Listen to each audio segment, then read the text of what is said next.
Bonsoir à toutes et à tous. Bienvenue sur El Maralbia. Quel plaisir de vous retrouver pour ce nouveau numéro de Microscope. Soyez les bienvenus samedi, comme chaque samedi, rétro info de la semaine qui a été donc dominée en Algérie, notamment par cet entretien, cette interview diffusée, puisqu'elle a été enregistrée 24-48 heures avant, donc elle a été diffusée samedi dernier en soirée, tout au long de la semaine. Avec les équipes de la rédaction, nous et nos invités, nous avons tenté d'essayer de vous éclairer aussi, en tout cas de décortiquer les différentes annonces.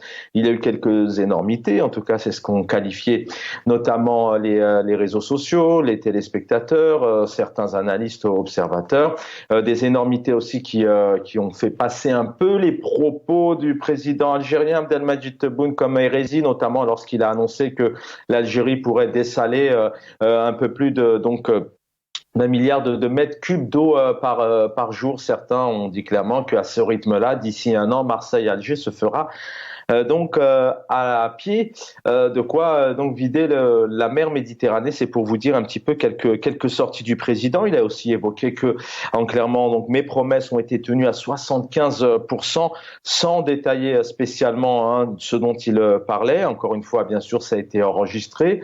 4 journalistes face à lui, des journalistes qui peut-être n'ont pas été peut-être à la hauteur, notamment pour essayer de le piquer, d'aller chercher vraiment des questions, comme par exemple en termes de diplomatie, pourquoi aucune question n'a été évoquée concernant les Émirats arabes unis, quand on sait que le 20 juin dernier, Enahar donc fait une information, l'expulsion de l'ambassadeur émirati à Alger, démenti par le ministère des Affaires étrangères. Quelques minutes plus tard, vers minuit, 1 heure du matin, en pleine nuit, un ministre est limogé tout de même.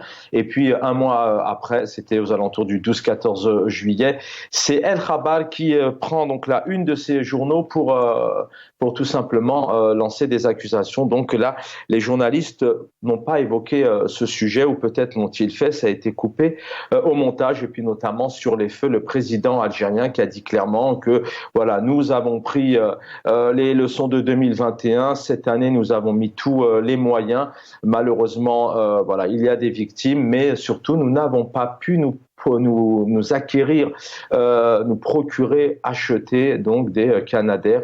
Donc l'Algérie n'a pas pu, n'a pas su, n'a pas trouvé à travers le monde entier de quoi acquérir des Canadair. On viendra aussi sur la diplomatie, sur la situation au Niger entre autres, et puis la revue Al-Jish qui est sortie donc il y a 48 heures, et la revue Al-Jish, la revue de l'armée qui a été encore une fois imposée aux Algériens et aux Algériennes, les presses écrites, les presses audiovisuelles qui ont fait leur une, notamment autour de cette revue, qui dit la revue de l'armée, dit normalement donc à l'intérieur et pour l'armée, en tout cas, encore une fois, les Algériens ont dû subir ou pas, on pose la question à nos invités, cette surmédiatisation. Pourquoi et qu'est-ce qu'il y a derrière ce message? Et puis dans un deuxième temps, à l'intérieur de cette revue, on en parle aussi ce soir, il y a énormément de politique, tout de même. On revient énormément sur la nouvelle Algérie et énormément sur ce qu'a pu faire Abdelmadjid Tebboune, président algérien, depuis 4 ans. On en parle avec nos invités, et puis on reviendra bien évidemment ce qui malheureusement compose la gouvernance algérienne depuis plusieurs décennies, la Hissaba et le complot, à tout bout de champ, à tout va, à tous les plats. On essaye de comprendre. Avec ce soir via Skype pour participer à cette émission, Abderrahim Moussaouer, militant politique, enseignant. Bonsoir. Bonsoir Chaban, bonsoir à tous les téléspectateurs d'El Maralbia. Merci pour l'invitation.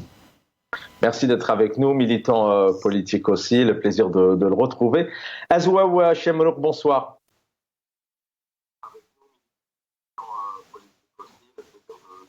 Azouaoua Chemrouk, vous m'entendez? Bonsoir. Est-ce qu'on vous m'entendez, Azouaoua? Rahim, bonsoir aux téléspectateurs et bonsoir à l'équipe technique. Merci pour l'invitation.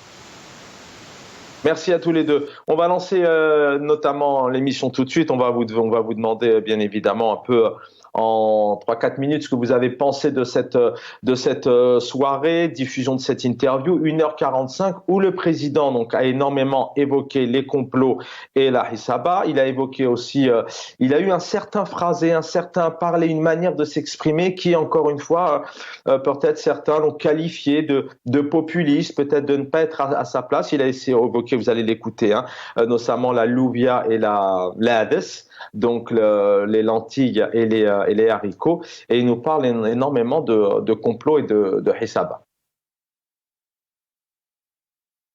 أنا موافق كل ما يدعم الجبهة الداخلية مرحبا به. اليوم الجبهة الداخلية من الناحية الاجتماعية أعتقد أن الحكومة وكل من يهمهم الأمر أمورها ماشية، يعني ما عندناش نزاعات قوية، ما عندناش نزاعات اجتماعية، ما عندناش.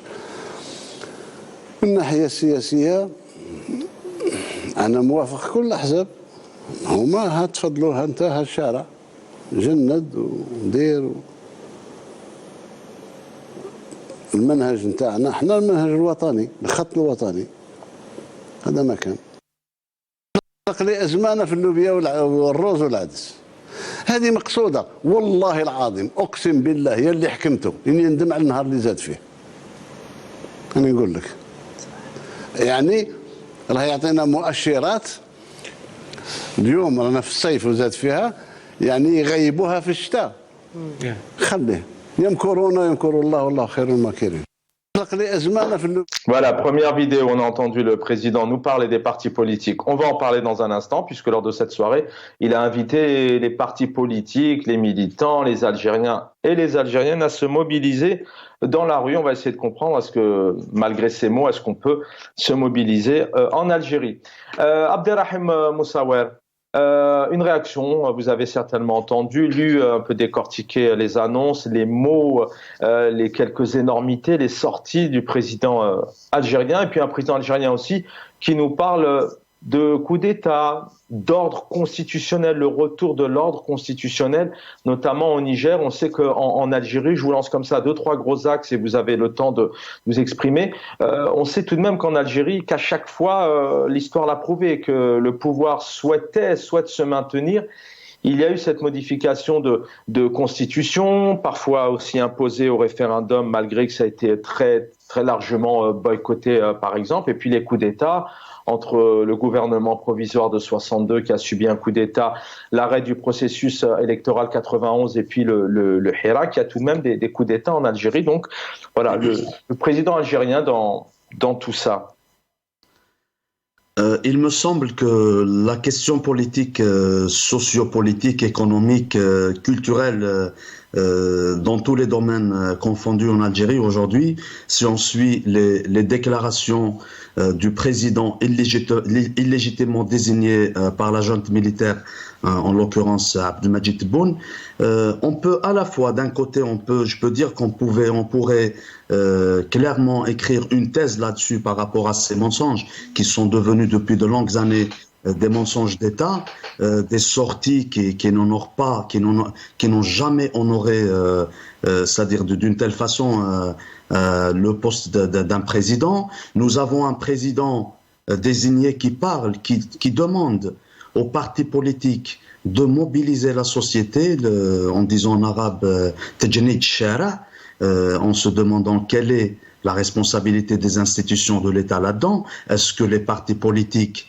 ont le droit de s'exprimer? Est-ce qu'il y a ouverture du champ politique et médiatique en Algérie? Non, au contraire, depuis que le Hirak a commencé, depuis 2019, avec ce président, l'étau se resserre sur toute forme d'organisation politique, syndicale, associative. Donc sur ce point, je pense qu'il est dans un paradoxe total. En parlant de l'Oubia, de l'Ads, en parlant de ce trafic, quelque part entre guillemets, de ce trafic de ces produits, des produits alimentaires qui constituent bien sûr en Algérie des produits de base, les haricots, les haricots blancs, les lentilles. Et moi, je pense que ces trafiquants qui existent en Algérie, qui font aujourd'hui que parfois ils stockent une certaine quantité de denrées alimentaires de base pour que ça devienne très cher, pour que la flambée des prix soit perceptible en Algérie, s'il n'y avait pas un système qui encourage ce trafic, qui encourage tout ce qui est illégal,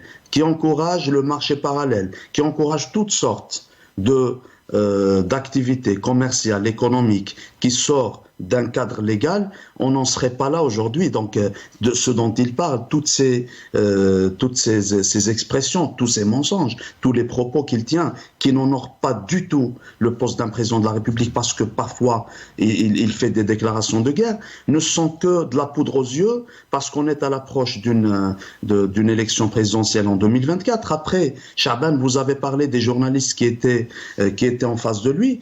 Et il faut savoir que le système en Algérie, à chaque fois qu'il y a une étape cruciale, bon, ça a toujours été sa politique, mais parfois à des étapes cruciales pour sa survie, il choisit ses partis, il choisit son opposition, il choisit sa presse, il choisit bien sûr les journalistes qui se disent ouverts à toutes les questions politiques, économiques et sociales. Sinon, si on essaie de faire un point sur la nature de ce régime, de ce système néocolonial qui nous gouverne depuis 62, à chaque fois qu'il y a une élection, on peut vraiment, notamment les élections présidentielles, on peut les considérer comme des mini-coups d'État, parce que le fameux coup d'État qui a été perpétré contre le GPRA en 62, ensuite en 65, à chaque fois que ce régime a besoin, cherche à se maintenir, cherche une pérennité, il organise des élections, il met en place des constitutions pour nous parler maintenant d'un cadre constitutionnel. Un président qui est issu de la plus grande tricherie qui a commencé à partir de 62, nous parle aujourd'hui des coups d'État, alors que lui, il en est l'un des fruits. Sur ces différents points, par rapport notamment aux mots employés par le président algérien Abdelmadjid Tebboune, c'est vrai que rapidement, avec le conflit qu'il y a au Niger, il a dénoncé, il appelle au retour à l'ordre constitutionnel en parlant de Mohamed Bazoum élu légitimement. Il a dénoncé aussi ces coups d'État. Par rapport à cette question précise, et puis vous allez aussi vous exprimer sur un peu ce que vous avez entendu sur les différents points que j'ai évoqués. Mais l'Algérie aujourd'hui, est-ce qu'elle a une légitimité, en tout cas son pouvoir vraiment d'exprimer ses souhaits? Est-ce qu'il y a une réelle crédibilité? Est-ce que tout est blanc comme neige par rapport à la Constitution, par rapport au coup d'État en Algérie?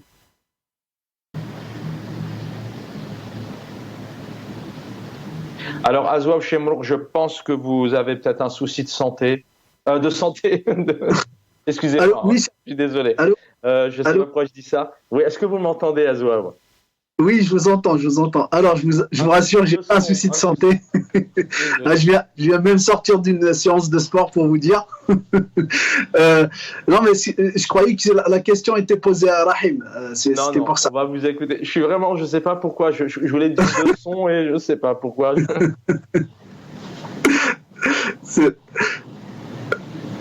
Allez-y, vous avez les éléments, je vais reprendre mes esprits.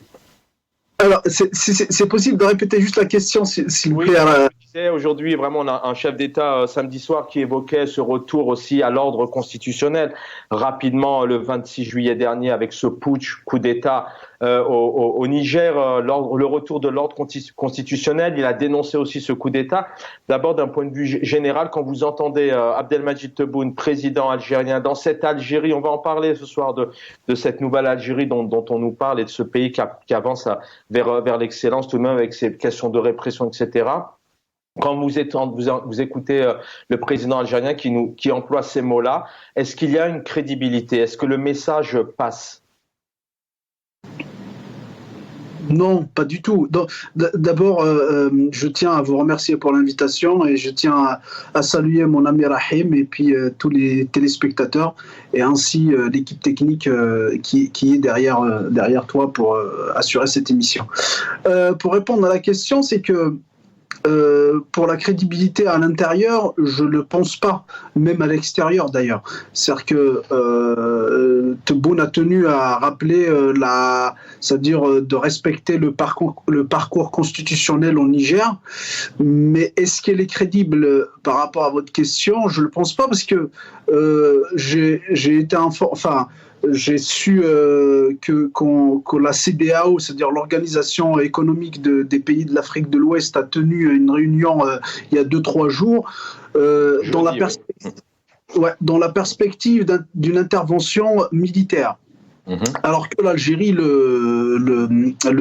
c'est-à-dire la position algérienne par rapport à l'intervention militaire, l'Algérie est farouchement contre, c'est-à-dire que tout ce qui est intervention militaire, elle a favorisé plutôt la diplomatie par rapport à l'intervention militaire. Mais malheureusement, la CEDEAO, c'est-à-dire que c'est des pays africains, n'ont pas écouté c'est-à-dire la position algérienne. Si l'Algérie était crédible, était forte diplomatiquement, ces pays-là n'oseraient même pas penser à une intervention militaire, sachant que... Pourtant, c'est intéressant ce que vous dites. Pourtant, l'Algérie, encore une fois, s'est positionné, le président s'est positionné limite en tant que médiateur, en disant on va pouvoir, avec notre position géographique, notre position géostratégique, cette frontière de 951 km avec le Niger... il se dit, comme avec l'Ukraine et la Russie, il se dit on va pouvoir être médiateur. Mais comme vous le dites, effectivement, il n'a pas été écouté. Non, mais c'est ce qui reflète malheureusement la position algérienne dans le Sahel. C'est-à-dire que la propagande nous dit que l'Algérie a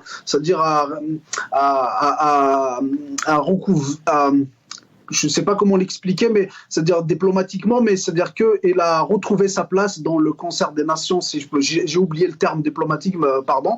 Donc il a retrouvé sa place dans le concert des nations.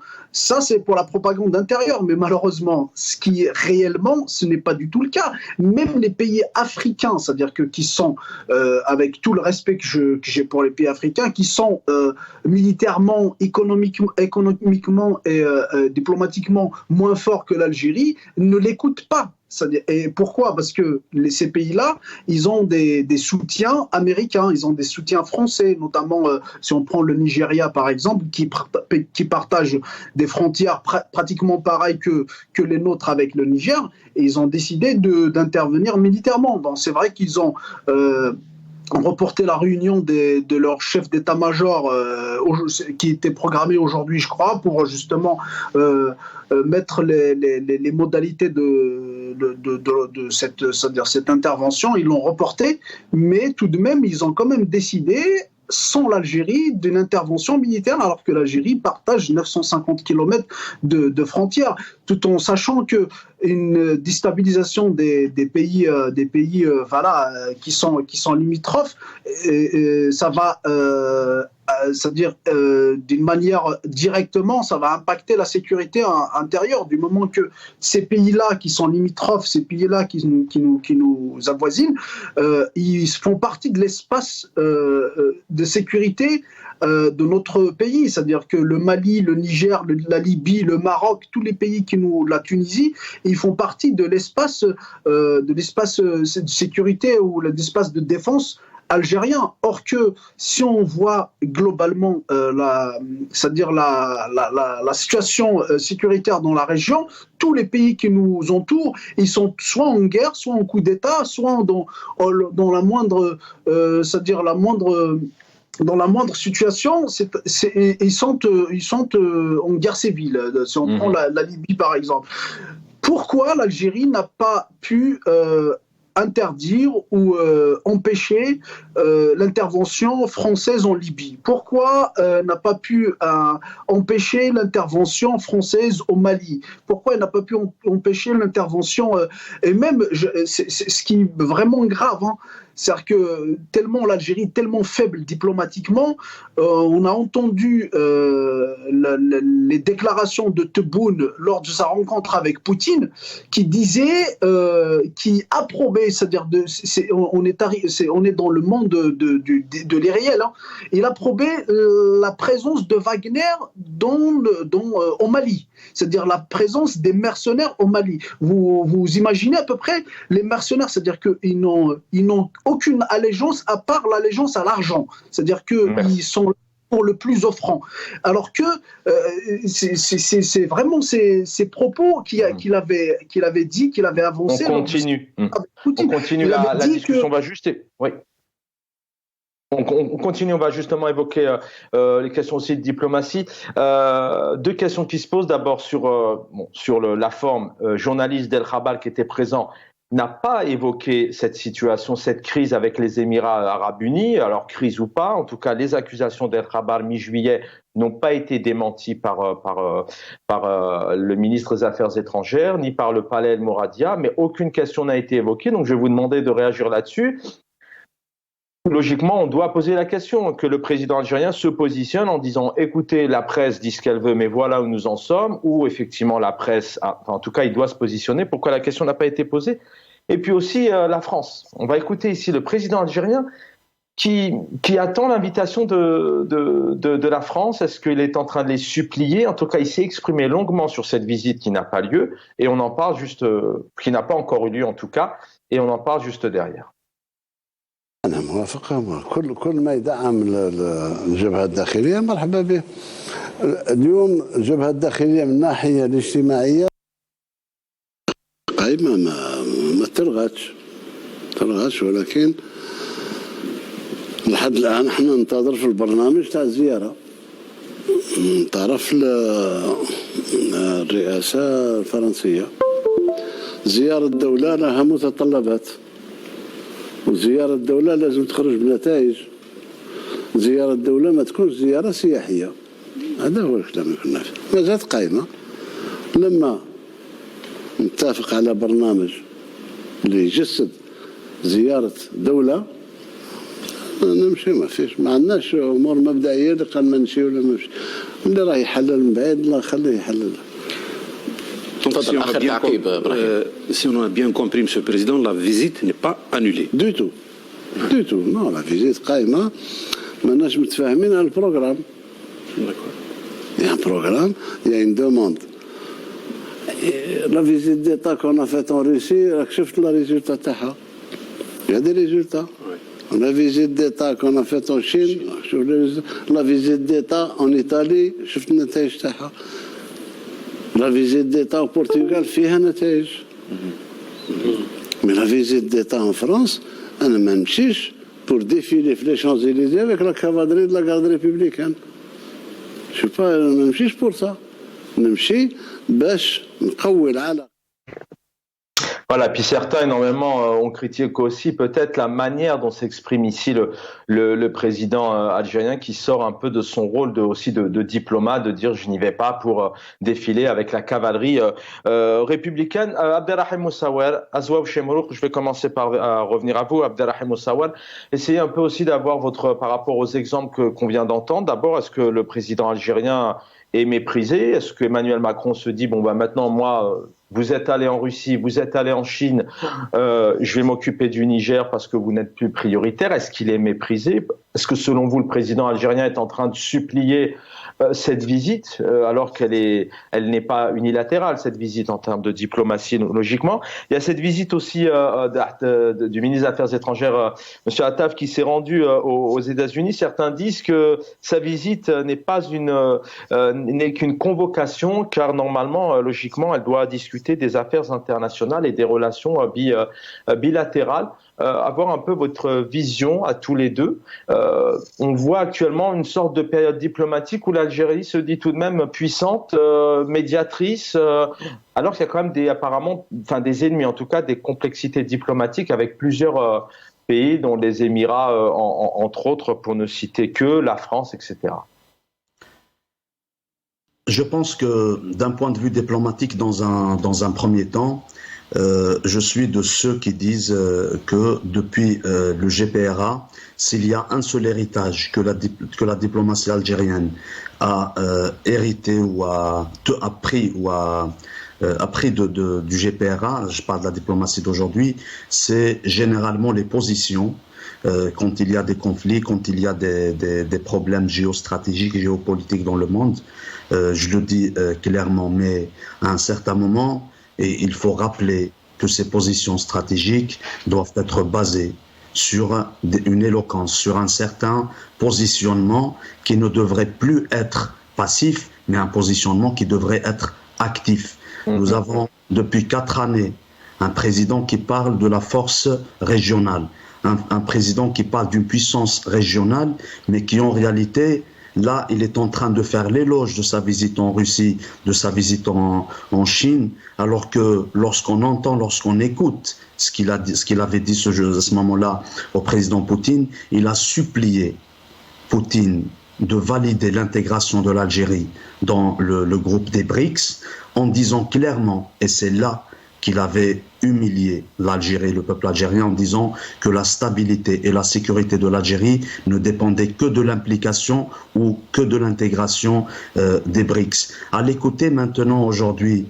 parler de la France, en disant Ziara, c'est pas pour aller faire du shopping ou aller faire que ce soit une visite touristique. J'ai pas envie de me balader aux Champs-Élysées entouré de la garde républicaine. Et s'il y a un seul rappel à lui faire, c'est que son chef d'état-major Chinguireha est venu à l'Élysée. Il a reçu un casque de la garde républicaine. C'est peut-être pas le moment de parler de la profondeur de ce geste que la garde républicaine avait fait à son égard, mais pour le remercier pour ses services qu'il avait rendus à la République française, éventuellement. Beaucoup de points de vue d'interprétation partent dans ce sens. Aujourd'hui, est-ce que l'Algérie a sa souveraineté? C'est d'ailleurs là que je rejoins les propos de notre frère Azouaou, quand il parlait tout à l'heure de cette faiblesse diplomatique, mais aussi en termes de partenariat à l'international. Vous regardez l'Algérie, qui n'est qu'une partie de ces pays africains anciennement colonisés, mais qui montre aujourd'hui le néocolonialisme dont ils souffrent. Ce sont les populations qui souffrent, mais ceux qui sont aux commandes ne se présentent que comme des forces compradores qui pillent les richesses d'un pays économique, naturel, souterraine, en faveur des puissances mondiales, au détriment du peuple, au détriment de l'avenir du peuple. Parce que lorsqu'il dit « Nous avons vu le résultat de notre visite en Chine, nous avons vu le résultat de notre visite en Russie », en tant que simple citoyen, moi je ne peux regarder que l'avenir, que la situation politique et socio-économique de mes concitoyens en Algérie. Est-ce que leur situation s'est améliorée à tel point qu'il y a quelques jours de cela, ils nous ramènent à parler des lentilles et à parler des haricots. Ça veut dire que de cette puissance régionale, diplomatique qui s'imposerait sur la scène politique internationale, là aujourd'hui, ils parlent des lentilles et ils parlent des haricots. Azouaou Chemrouk, peut-être pour reprendre un peu la fin des propos d'Abderrahim Moussawal, c'est vrai qu'encore une fois, on parle d'antipodes, de paradoxes. C'est vrai qu'à l'intérieur du pays, lorsque je citais tout à l'heure les quelques exemples, que nous sommes le premier producteur d'eau, par exemple, en Afrique, c'est vrai que c'est des choses qui paraissent, alors qu'en Algérie, par exemple, il y a un réel business aujourd'hui de citernes, où les gens sont obligés malheureusement de remplir des citernes 3, 4, 5 pour essayer d'avoir de l'eau tous les jours. Et là, en termes de diplomatie, quelque part, on est aussi un peu, certains parlent même d'une schizophrénie diplomatique. On a un pouvoir qui nous parle d'une force, d'une puissance, d'un pays qui est bien placé, etc., mais qui à la fois est ignoré. On se souvient en novembre dernier, lorsqu'il a fallu notamment réintégrer la Turquie, je crois, au sommet, Jeddah avait ignoré Alger, par exemple. Comment vous, d'un point de vue général, après, avec ce que vous avez entendu, les exemples des Émirats et puis aussi la France, cette diplomatie aujourd'hui, sur la diplomatie algérienne en 2023, sa position aujourd'hui, c'est une force ou c'est quelque chose plutôt de faible? Laissez-moi vous répondre par par quelques éléments. La seule chose qui donne une force diplomatique à l'Algérie, c'est sa géographie. C'est-à-dire que ce n'est pas ce pouvoir qui est responsable de notre géographie, c'est-à-dire aujourd'hui. C'est la nature qui nous a mis, qui a fait en sorte à ce que l'Algérie, les Algériens soient là où ils sont aujourd'hui. Donc on n'est même pas responsable de cette géographie. Ce qui procure la force géographique à Chaban. Vous avez 3 éléments importants. Vous avez la stabilité politique. Vous avez la performance économique et vous avez, c'est-à-dire la force militaire ou de défense. Alors que l'Algérie, dans tous ces éléments, elle fait défaut. La stabilité politique, on n'en a pas.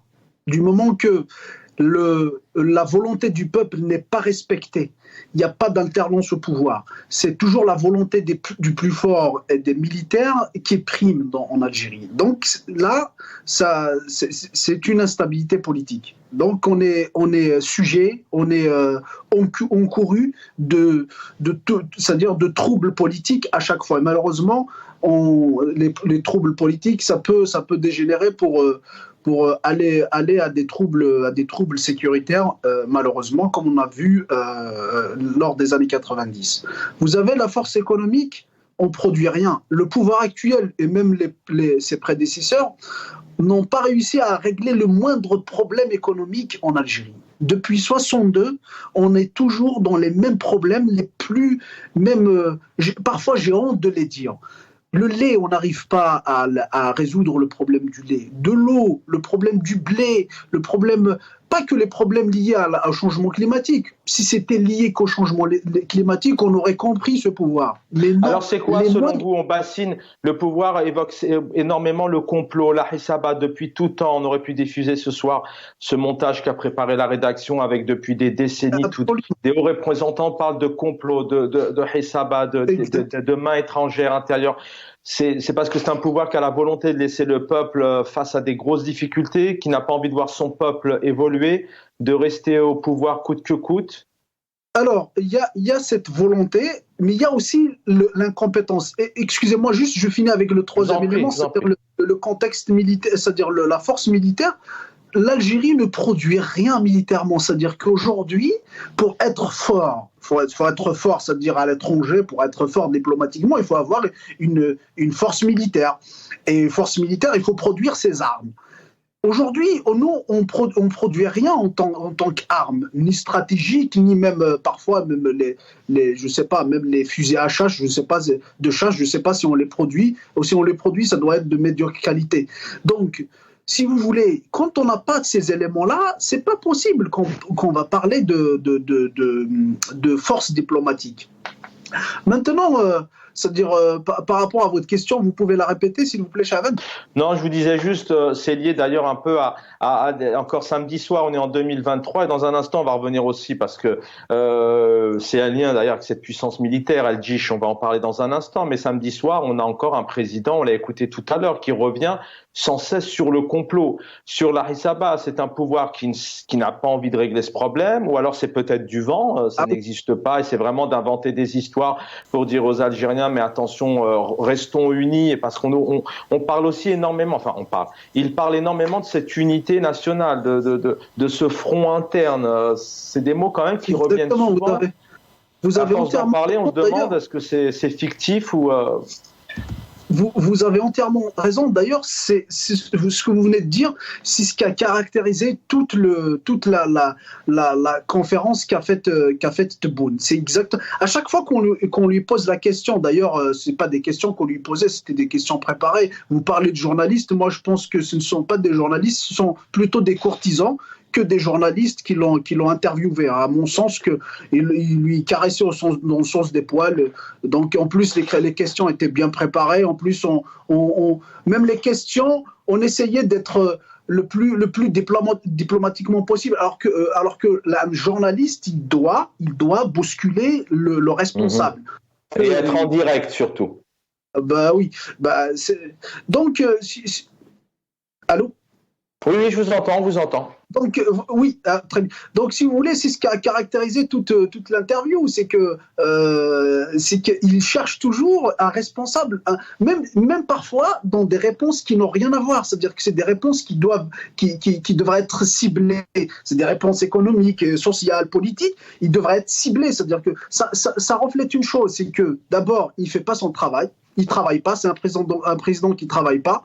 Contrairement à d'autres présidents qui connaissent, même si les présidents dans d'autres pays, c'est des présidents qui qui donne des lignes, des grandes lignes pour la nation, mais des présidents qui sont compétents, qui connaissent vraiment leur sujet. En l'occurrence, si je prends l'exemple d'Emmanuel Macron, lors du débat national, il a montré une certaine compétence formidable dans les sujets. Il maîtrisait les sujets vraiment dans le détail. Et ça, c'est une compétence d'un président qui travaille. Contrairement à ce président qu'on dit qu'il travaille alors qu'il ne travaille pas. Et malheureusement, c'est la réponse, c'est-à-dire c'est l'ennemi extérieur, c'est les gens qui ont voulu ça, alors que il y a la volonté de ce pouvoir de ne rien faire, il y a aussi l'incompétence. Donc il y a ces deux éléments qui se réunissent pour caractériser l'inaction de ce pouvoir. Merci Azor Chemoul. Restez avec nous. Abdelrahim Moussawel, c'est vrai que samedi soir on a entendu, donc vous l'évoquez, vous avez fait toute une analyse un peu sur cet retour de l'Algérie sur la scène internationale, régionale. On rappelle aussi que c'est un concept, c'est un souhait que l'ancien chef d'État Abdelaziz Bouteflika a longuement aussi évoqué. On a aussi évoqué il a été évoqué aussi ces résultats positifs à tous les niveaux.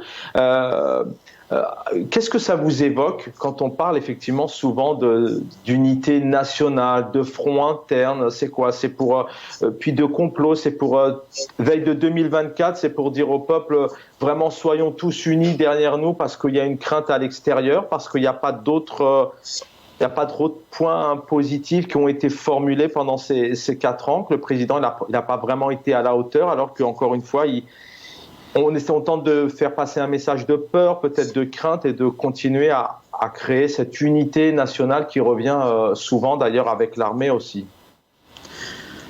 Absolument, c'est un peu ça ce que vous venez de dire.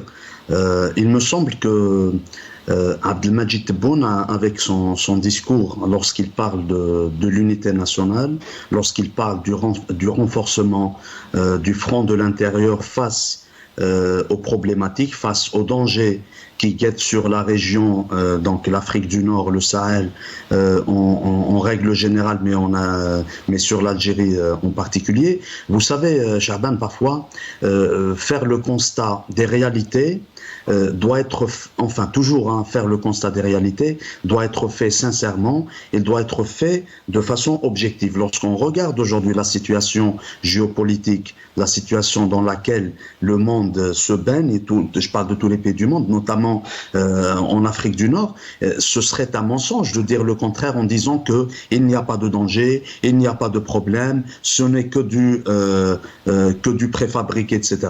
Le danger, là, c'est une réalité. Mais notre façon, je pense, de voir le danger n'est pas la même que la leur. Là, je parle du système néocolonial en Algérie. Leur façon de proposer des solutions ne sera jamais la même que la nôtre. Parce que, si tu me permets, vous savez, dans le langage de nos grands-mères, le langage de nos ancêtres, lorsqu'il y a une personne c'est-à-dire un membre de la famille qui essaye de menacer le reste de la famille, qui essaye de montrer sa force, on lui dit, là, à la maison, tu montres ta force, mais à l'extérieur, tu deviens comme une poule, à l'extérieur, tu n'as même pas ton mot à dire. Je me demande aujourd'hui, c'est pas tout à fait une question, ça s'inscrit dans la continuité de ce discours que mène de façon particulière le président désigné Tebboune, mais le discours que mènent tous les systèmes totalitaires dans leur pays. Il s'agit de quoi?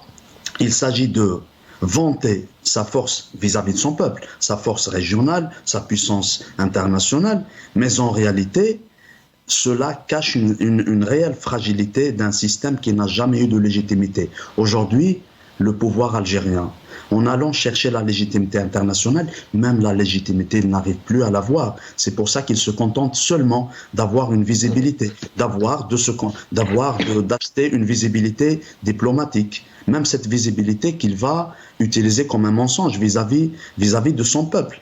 Et je voudrais rajouter un point essentiel, parce que depuis un moment, on a ce tort de ne plus, c'est pas de ne plus parler, mais de nous intéresser aux questions politique, géopolitique du moment, en oubliant que depuis 4 ans, ce système néocolonial ne fait que arrêter, que emprisonner des Algériennes et des Algériens, des militants, des militantes, des journalistes qui veulent porter une visibilité. C'est la petite question, c'est la deuxième, on en a parlé en début, mais on voulait vraiment avec la rédaction aussi consacrer quelques minutes, petites minutes là-dessus. La démocratie, c'est l'expression, c'est la politique, c'est vraiment s'exprimer.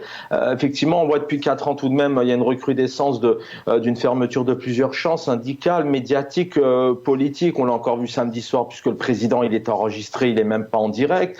Il y a des questions qui ne sont même pas posées, comme on vient d'évoquer sur la situation avec les Émirats arabes unis. Il dit clairement les formations politiques sont libres, dit-il, de tracer leur propre programme politique, mais elles doivent tout avoir pour dénominateur commun l'unité nationale. Il dit aussi mobilisez-vous, envahissez la rue. Bon, c'est vrai qu'il invite un dénominateur commun. Je ne sais pas ce que ça veut dire. Est-ce qu'on peut être opposant enfin voilà. Mais quand vous l'entendez là, vous êtes en colère. Ça vous fait sortir de vos gonds. Ou est-ce qu'on peut faire de la politique en Algérie?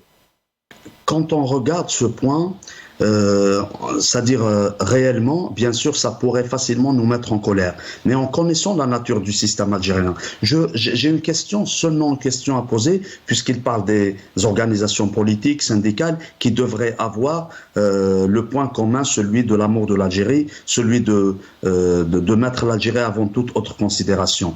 En quoi on pourrait accuser le MDS d'anti-algérien?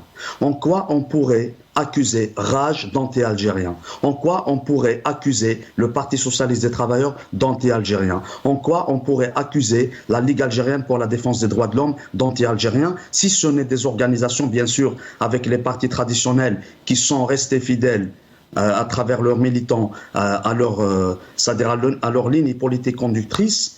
Ce sont des organisations qui ont formé des générations et des générations de militants qui mettent l'Algérie avant toute autre considération.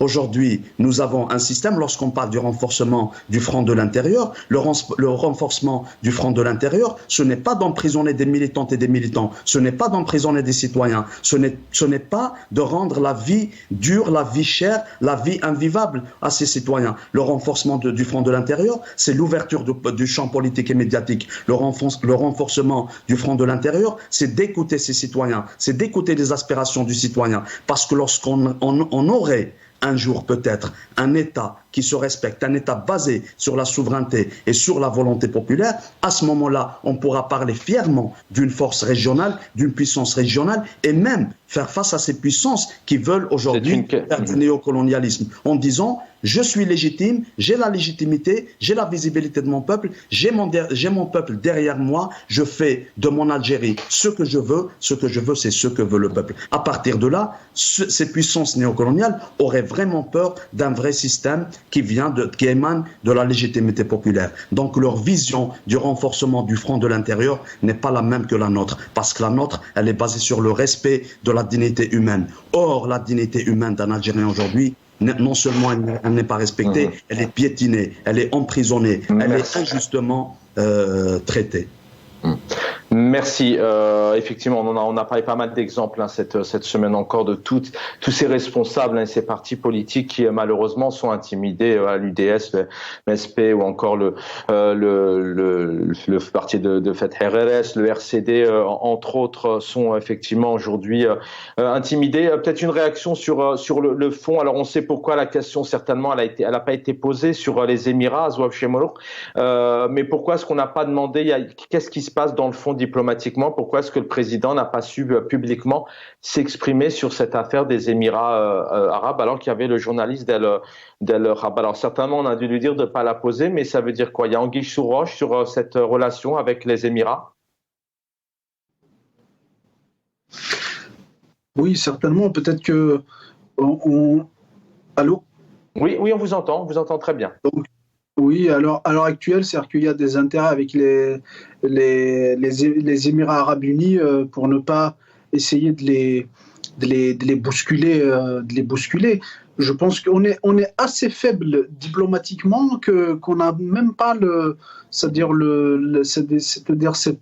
la possibilité d'aller heurter d'autres pays, même si ils ont il y a c'est-à-dire des faits qui sont caractérisés, des faits alors, c'est-à-dire qui sont de nature à... Mais sans spécialement heurter, on pourrait avoir un président qui s'exprime, ça arrive. Aujourd'hui, Vladimir Poutine passe son temps à s'exprimer, il a la Cour internationale derrière lui, il a un clan, quasiment le monde entier face à lui, on va dire. Mais là, le président, sur une affaire comme celle-ci, où un ministre a été limogé en pleine nuit, Mohamed Bouslimani, la nuit du 20 au 21 juin, il est limogé, là, il n'y a pas un mot, Non, c'est parce qu'ils peuvent pas. Ils sont tellement liés, ils ont les mains et la bouche cousue. C'est-à-dire qu'ils ont pas ils peuvent pas tout dire. D'ailleurs, si on a remarqué, c'est juste pour faire un tout petit parallèle, dans la déclaration du ministre des Affaires étrangères, il a parlé de certains éléments dont il a discuté avec son homologue américain, mais il y en a, alors que son homologue américain a parlé de l'Ukraine, par exemple. Dans son post Twitter, il a parlé de la question de l'Ukraine, alors qu'il n'a pas été évoqué par le ministre algérien, entre guillemets. Pourquoi ? Parce qu'ils ont peur de la réaction de la Russie. C'est-à-dire que ce ministre algérien avait déclaré que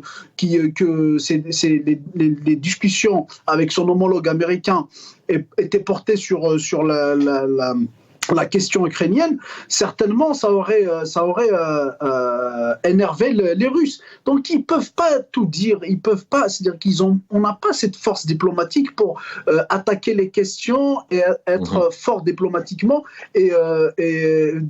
c'est-à-dire de discuter de vis-à-vis et non pas d'égal à égal et non pas de discuter de vassal à maître, c'est-à-dire face à son maître. Et malheureusement, notre cas, c'est-à-dire la situation actuelle, c'est-à-dire l'instabilité politique, c'est-à-dire le défaut de force militaire, le défaut de force économique, font en sorte à ce que la diplomatie algérienne ou l'Algérie, le pouvoir algérien, se vassalise tantôt aux Russes, tantôt aux Américains.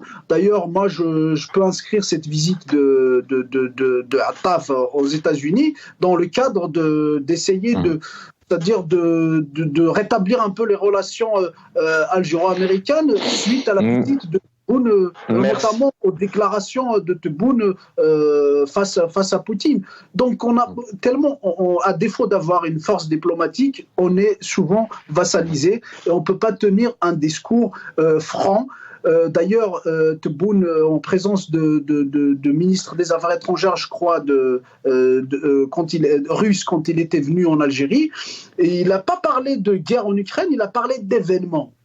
Par peur, il avait tellement peur de Poutine qu'il pouvait pas parler. La fragilité de cette position diplomatique. On rappelle aussi que Anthony Blinken a souligné l'importance de la protection des droits de la personne et des libertés fondamentales. Et ça ne surprend personne, mais Ahmed Attaf n'en a pas parlé. Rapidement, 1 minute 30 chacun, messieurs, mais bon, c'est lié puisqu'on l'évoque quelque part d'une certaine manière. El-Djish a envahi les écrans. Le peuple algérien a dû encore faire face. C'est une question. C'est quoi ? C'est de l'endoctrinement d'avoir un pays en 2023 qui est vraiment toute une presse alors qu'elle n'a pas parlé des feux, mais vraiment qu'on remette El-Djish, et puis à l'intérieur d'El-Djish, ça sort de son cadre, ça fait de l'analyse politique, la nouvelle Algérie, les défis réalisés par le président algérien. Est-ce que El-Djish ne devrait pas rester à l'armée, entre l'armée, et à évoquer des sujets de défense militaire, entre autres ? Abderrahim Moussaouer. Il me semble que depuis toujours, ce n'est pas une réalité nouvelle qui s'impose à l'Algérie pour en faire vraiment une Algérie nouvelle, qui est ancienne dans ses pratiques néocoloniales, dans ses pratiques autoritaires, totalitaires même aujourd'hui. Je pense que ce n'est qu'une réaffirmation vis-à-vis de l'opinion publique, l'opinion nationale, de la nature qu'a ce système qui nous gouverne en Algérie. L'envahissement des écoles, l'envahissement des structures sportives, l'envahissement des structures économiques, éducatives, l'envahissement de toutes les... Allez, rapidement, j'ai mon collègue Atman Sabek qui prend El Ombre dans un instant. Abdelrahim Moussawal, quel est le message derrière ça? La rentrée arrive, on va certainement voir des militaires dans les universités, dans les écoles primaires. C'est quoi le message en 2023 en Algérie d'avoir les militaires et le kit hiver partout, tous les jours? C'est une façon de dire aussi que même si il peut y avoir des désaccords entre telle ou telle aile du système, c'est toujours l'armée qui est là. Et lorsqu'on parle de l'armée, on parle de décision militaire, on parle de position militaire. Vous savez que même socialement, à chaque fois qu'on veut aborder une question d'une personne qui a un comportement carré, sans pitié, inhumain, etc., on parle toujours de comportement militaire. Donc c'est le cas du comportement du système en Algérie. Azouaf Chemoulouk, je pousse un petit peu la question dans la réflexion. Vous avez vraiment 2 petites minutes. On a l'impression que tout va bien. Hier, on a un invité qui nous disait le chef d'état-major est au service du président. Ils sont complices, ils sont complémentaires, ils vont vers le même chemin.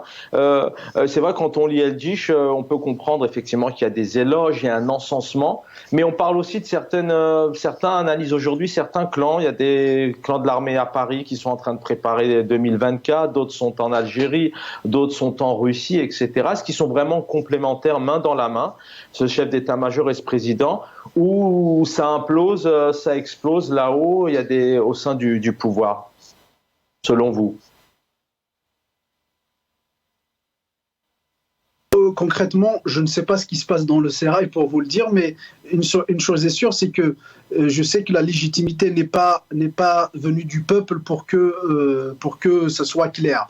Je sais que la légitimité, c'est entre eux, ils se la distribuent entre eux. C'est-à-dire qu'aujourd'hui, c'est le plus fort qui détient le pouvoir. Ce n'est pas le peuple qui la donne. Donc, si vous voulez, c'est les guerres claniques entre eux. C'est-à-dire qu'aujourd'hui, il y a des alliances entre. Aujourd'hui, on voit l'alliance entre Tebboune et Ngiriha contre d'autres clans au sein du pouvoir, et demain peut-être que les intérêts des uns et des autres vont changer, donc on verra d'autres alliances qui vont naître, et ça malheureusement parce qu'il n'y a pas de légitimité c'est-à-dire du pouvoir algérien. C'est pas le peuple qui la distribue mais c'est le rapport de force entre les clans du pouvoir. Maintenant, c'est pour revenir à le Djish, c'est-à-dire on est dans un processus d'embrigadement, on est dans un processus de propagande. Le Djish est devenu une ligne éditoriale, on dirait que c'est de l'APS, il distribue à tous les relais médiatiques, c'est-à-dire ce qu'il va dire de l'Algérie. Il s'immisce de la politique, et il s'immisce de l'économie, alors que le Djish il devrait être un organe au service de l'armée, c'est-à-dire que pour l'armée. Merci.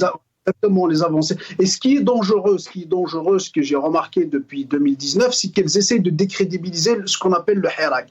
Le Hirak est sorti, ce n'est pas pour anéantir ou déstabiliser l'armée. C'est ce que essaye aujourd'hui le pouvoir, et certains généraux essayent de rediriger, c'est-à-dire l'objectif du Hirak, c'est-à-dire pour déstabiliser l'armée, pour anéantir l'État algérien. Et c'est ce qu'ils essayent aujourd'hui de faire. Alors que le Hirak ou le peuple algérien est sorti, c'est justement pour essayer, c'est-à-dire endiguer si vous voulez, l'utilisation, l'instrumentalisation de l'armée à des fins politiques. Un État civil et non militaire. Absolument. Merci Azouaf Chemoulouk d'avoir été avec nous. Merci Abdelrahim Moussawal. Voilà, on a essayé de décortiquer cette semaine assez chargée. Voilà, on rend hommage, on l'a fait cette semaine. On a une pensée pour notamment en cette période caniculaire, les personnes qui sont malades, qui sont dans des situations compliquées, et puis les personnes aussi qui ont perdu la vie pendant ces feux de cet été 2023. Il y a eu l'été 2022 et l'été 2021. Voilà ce qu'a dit le président, et je rends l'antenne juste derrière. Il a affirmé qu'en dépit de tout ce qui se dit, l'épreuve douloureuse par laquelle est passée l'Algérie en 2021, suite donc au feu, eh bien, cette situation lui a permis donc à l'Algérie, au pouvoir algérien, de réduire le nombre de victimes ainsi que les délais d'extinction des incendies. Quand on sait qu'il y a eu 34 morts officiellement, voilà ce que dit le président. Je vous quitte là-dessus. Nous avons essayé autant que faire se peut d'acquérir de grands bombardiers d'eau, mais ce type de matériel n'est pas disponible sur le marché international. Nous avons examiné toutes les possibilités et voilà, on a une pensée pour toutes les personnes qui sont parties et leurs familles, paix à leur âme. Dans un instant, donc, Ahmed Sabeg, mon ami confrère pour El Umr, je vous souhaite une bonne soirée, prenez soin de vous, à demain soir, je l'espère.